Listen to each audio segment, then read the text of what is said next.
Alors, notre mentor nous disait que improviser ne s'improvise pas. Et j'ai retenu cette phrase. J'ai préparé un speech pour parler d'entrepreneuriat et de leadership. Mais quand j'ai vu les enfants dans la salle, je me suis interdit de faire un discours officiel. Ah oui, parce qu'on parle de leadership féminin. Excusez-moi, coach, mais on va en parler. Mesdames et messieurs, bonsoir. Je suis Thiara Loum, coach formatrice en entrepreneuriat et en employabilité. Et aujourd'hui, on m'a chargé de prendre mes deux casquettes en tant qu'entrepreneur, mais en tant que leader féminin. En 2018, je quittais le confort du poste, le confort du salaire parce que j'étais responsable qualité dans une entreprise de la place. Mais j'étouffais. Je me disais que ce qui bouillonnait dans ma tête ne pouvait se contenir entre quatre murs. Et donc, un matin, je me suis levée et j'ai démissionné. Et je me lançais en entrepreneuriat. En entrepreneuriat, qu'est-ce que ça voulait dire?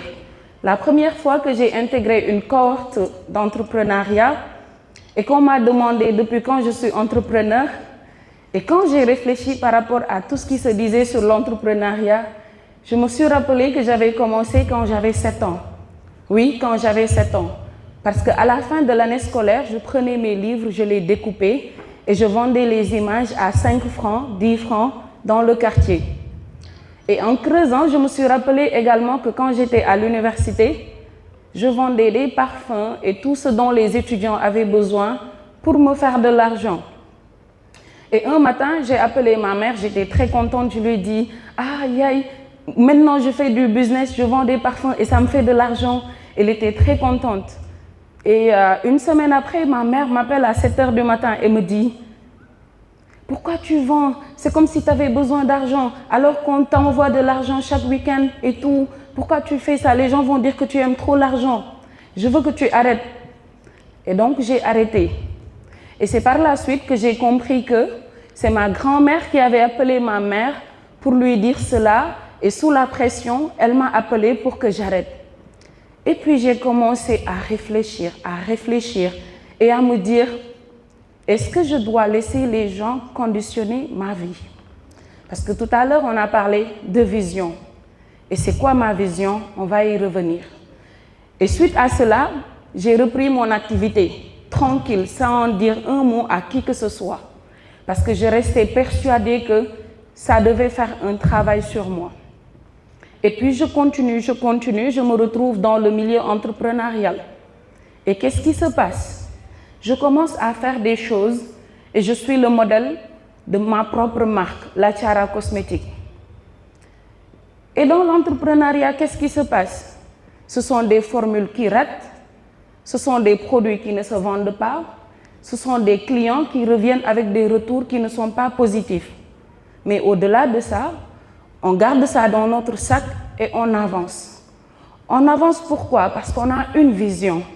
On avance pourquoi? Parce que dans ce chemin qu'on s'est frayé pour devenir quelqu'un dans l'entrepreneuriat, il y a cette casquette de leadership qu'on nous a fait porter. Ce n'était pas un choix, c'était une obligation. Parce qu'il y a énormément de jeunes qui nous regardent et qui doivent être inspirés, influencés pour trouver leur chemin de demain. Je me rappelle l'année dernière quand je faisais un master en management de projet, mon prof en développement personnel m'a demandé « Thiara, c'est quoi ta motivation ?»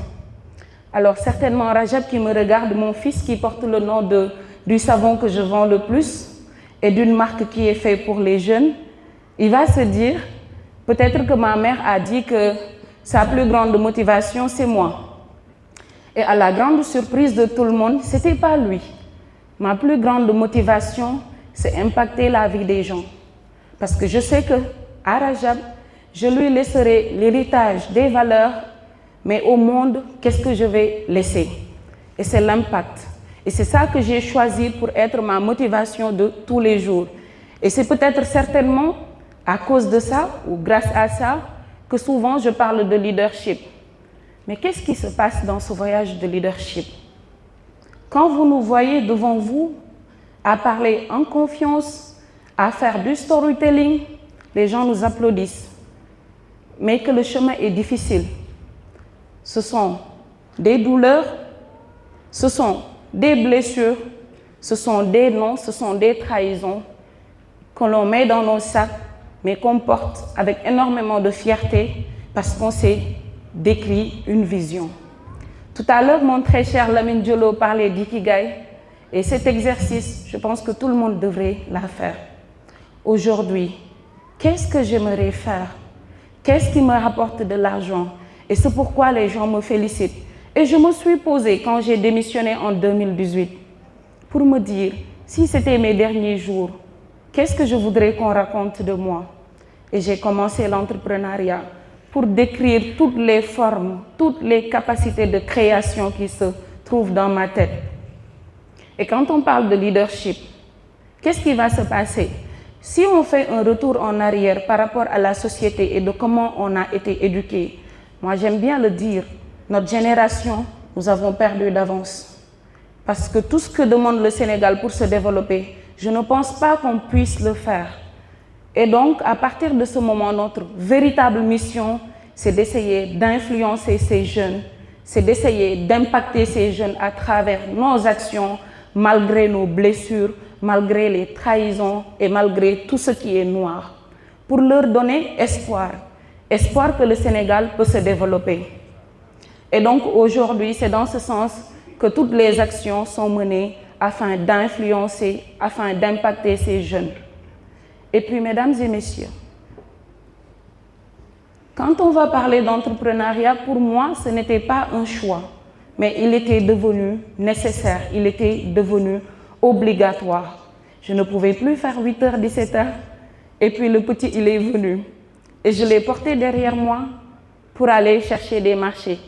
Je l'ai porté derrière moi pour aller faire des formations. Et je le porte encore avec moi pour montrer à ces jeunes filles qui vont traverser un chemin que être femme n'est pas un frein, contrairement à ce que la société va vous dire. Je suis partie à une formation et la directrice m'a dit « Ah, maintenant c'est tendance que vous amenez vos enfants. » J'ai dit non, on ne les amène pas pour qu'on nous voie. On les amène pour laisser l'image dans la tête de ces filles qui vont devenir des femmes, des mères, que tout est possible quand on y croit. Il arrive que je ne reste pas 2 jours chez moi. Et pourtant, j'ai ma mère, j'ai mes sœurs, j'ai mon fils qui pleure quand je pars, mais je prends mon sac et je pars vers ma mission. Pourquoi? Ça fait mal, c'est difficile, mais qu'est-ce que je voudrais que l'on retienne de moi en tant que femme qui existait en 2025 ou les années à venir?